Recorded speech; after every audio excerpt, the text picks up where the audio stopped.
अजब गजब दुनिया में आपका स्वागत है।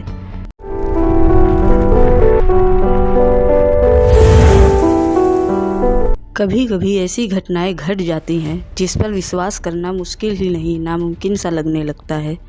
आज से 66 साल पहले कुछ ऐसी ही घटना जापान के एक एयरपोर्ट पर घटी थी, जो आज भी एक अनसुलझी पहेली की तरह है। दरअसल यहाँ एक रहस्यमयी शख्स आ गया था, जो खुद को एक ऐसे देश का नागरिक बता रहा था जो असल में धरती पर है ही नहीं। इतना ही नहीं, एक बंद कमरे से वो अचानक गायब भी हो गया था, जिसके बाद वो कभी नहीं दिखा। यह घटना जुलाई 1954 की है। दोपहर के 12:30 बज रहे थे। एक यूरोपीय विमान टोक्यो के हेनेडा हवाई अड्डे पर लैंड हुआ।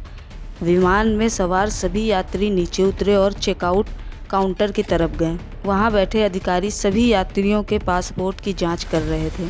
तभी उन्हें एक ऐसा यात्री मिला जिसके पासपोर्ट को देखकर वो हैरान रह गए। यात्री के पासपोर्ट पर टोरेड नाम के एक देश का नाम लिखा हुआ था।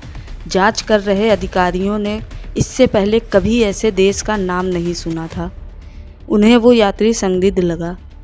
अधिकारियों ने सबसे पहले तो उससे जापान आने का कारण पूछा। इस पर उसने बताया कि वह एक कारोबारी है और बिजनेस के सिलसिले में ही यहाँ आया है। जिस देश से वह यात्री आया है, असल में वो धरती पर कहीं है ही नहीं। सुरक्षा अधिकारियों ने यह जानने के लिए कि टोरेड आखिर धरती पर है कहाँ, उस यात्री को दुनिया का मैप दिखाया और पूछा कि इसका देश कहाँ है। इस पर उस यात्री ने अंडोरा नाम के देश पर उंगली रखते हुए कहा कि यह उसका देश है। अधिकारियों के पूछने पर उसने उस कंपनी का नाम बताया जहां उसे जाना था। साथ ही उस होटल के बारे में बताया जहां उसे ठहरना था। इसके बाद अधिकारियों ने उस कंपनी और होटल से संपर्क किया, लेकिन उन्होंने ऐसे किसी भी व्यक्ति को पहचानने से इनकार कर दिया। अब जांच अधिकारियों को लगा कि शायद ये कोई शातिर अपराधी है जो पहली पहचान छुपा रहा है और यहाँ किसी घटना को अंजाम देने आया है। इसके बाद उन्होंने उसका सारा सामान जब्त कर लिया और पुलिस की कड़ी निगरानी में उसे एक होटल के कमरे में बंद कर दिया गया।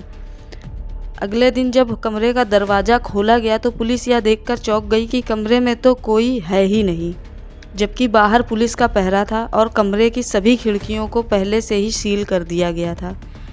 पुलिस को यह जानकर और भी ज़्यादा आश्चर्य हुआ कि एयरपोर्ट पर उसका जो पासपोर्ट, वीज़ा और अन्य कागजात जब्त किए गए थे वो भी गायब थे।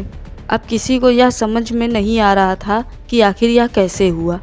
सोशल मीडिया पर इस घटना को लेकर कई कहानियाँ प्रचलित हैं।